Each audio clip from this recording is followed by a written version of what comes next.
Svet je ob poostrenih varnostnih ukrepih vstopil v leto 2016.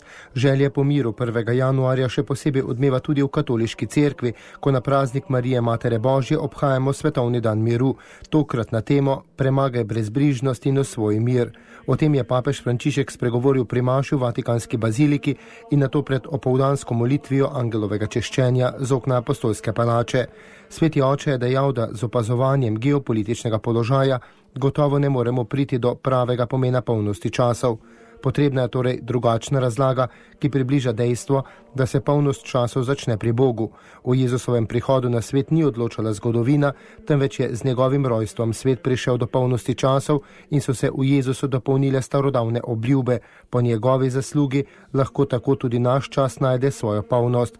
Sveti oče je ugotavljal, da si po eni strani vedno želimo oporo zname Božje prisotnosti, a se žal soočamo z drugačnimi znamenji, zaradi katerih se zdi odsoten.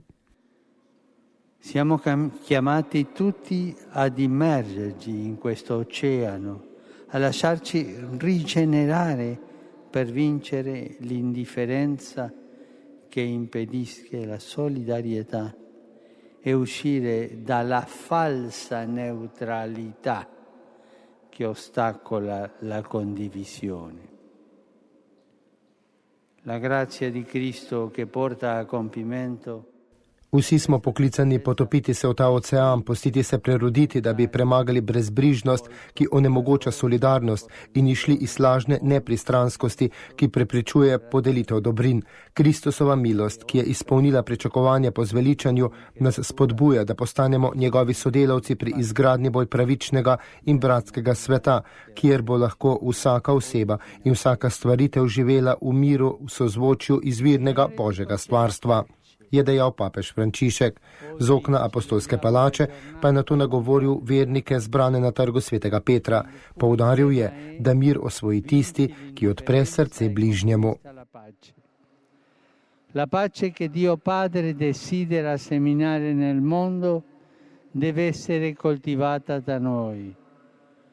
Non solo, deve essere anche conquistata. Mir, ki ga Bog Oče želi sejati v svetu, moramo obdelovati mi in ne samo to, moramo ga osvojiti. To pa pomeni dejanski boj, duhovno bojevanje, ki poteka v našem srcu. Sovražnica miru ni samo vojna, ampak tudi brezbrižnost, zaradi katere mislimo samo nase in ki ustvarja pregrade, sumničavosti, strahove in zaprtosti.